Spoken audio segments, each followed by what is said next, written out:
പതിറ്റാണ്ടുകൾക്ക് മുൻപാണ്. അന്ന് ഇന്ത്യൻ പ്രധാനമന്ത്രിയായിരുന്ന ജവഹർലാൽ നെഹ്റു ഒരു സൈനിക ക്യാമ്പ് സന്ദർശിക്കുന്ന വേളയിൽ ക്യാമ്പിന്റെ ഭാഗമായ മിലിറ്ററി ആശുപത്രിയിൽ ചികിത്സയിൽ കഴിയുന്ന പട്ടാളക്കാരെ കൂടി കാണാനും അവരെ അഭിവാദ്യം ചെയ്യാനും തീരുമാനിച്ചു. പ്രധാനമന്ത്രിയോട് ആരും സംസാരിക്കരുതെന്ന നിർദ്ദേശം സൈനികർക്കുണ്ടായിരുന്നു. ചികിത്സയിലുള്ള ഓരോ സൈനികരെയും സന്ദർശിച്ച് മുന്നോട്ടു പോയിക്കൊണ്ടിരിക്കുകയായിരുന്നു നെഹ്റു.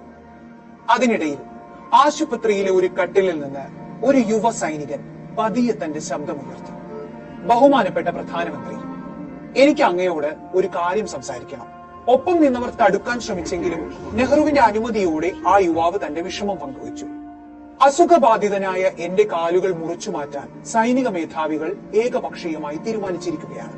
ഈ തീരുമാനത്തിന് എന്റെയോ എന്റെ കുടുംബത്തിന്റെയോ അനുമതിയില്ല. ഈ ശസ്ത്രക്രിയയിൽ നിന്ന് എന്നെ ഒഴിവാക്കി തരണം. അതുമൂലമുണ്ടാകുന്ന ഏത് അപകടത്തിനും ഞാൻ മാത്രമായിരിക്കും ഉത്തരവാദി.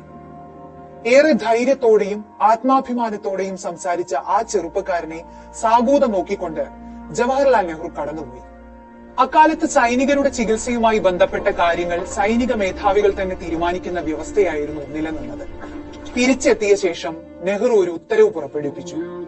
സൈന്യത്തിൽ ഇത്തരം ഒരു തീരുമാനം എടുക്കുന്നതിന് മുൻപ് ഇനി രോഗിയുടെയോ രോഗിയുടെ ബന്ധുക്കളുടെയോ അഭിപ്രായം ആരാഞ്ഞിരിക്കണം. അങ്ങനെ നെഹ്റു വഴി രക്ഷപ്പെട്ട് കിട്ടിയ കാലുകളുമായി ആ യുവാവ് സൈനിക സേവനം അവസാനിപ്പിച്ച് നാട്ടിലേക്ക് മടങ്ങി. നാട്ടിൽ ചികിത്സ തുടർന്നു. അത്ഭുതകരമെന്നോണം കാല് മുറിച്ചു മാറ്റാതെ തന്നെ പതിയെ അയാളുടെ അസുഖം ഭേദമായി. ഒരിക്കൽ മുറിച്ചു മാറ്റാൻ ആവശ്യപ്പെട്ട കാലുകളുമായി അഭൂതപൂർവമായ ചുവടുകളോടെ അയാൾ ഒരു യുഗം തന്നെ നടന്നു തീർത്തു. മലയാള നാടക സിനിമാ രംഗത്ത് ആർക്കും മായ്ക്കാനാവാത്ത കാൽപ്പാടുകളാണ് അയാൾ പിന്നീട് സമ്മാനിച്ചത്.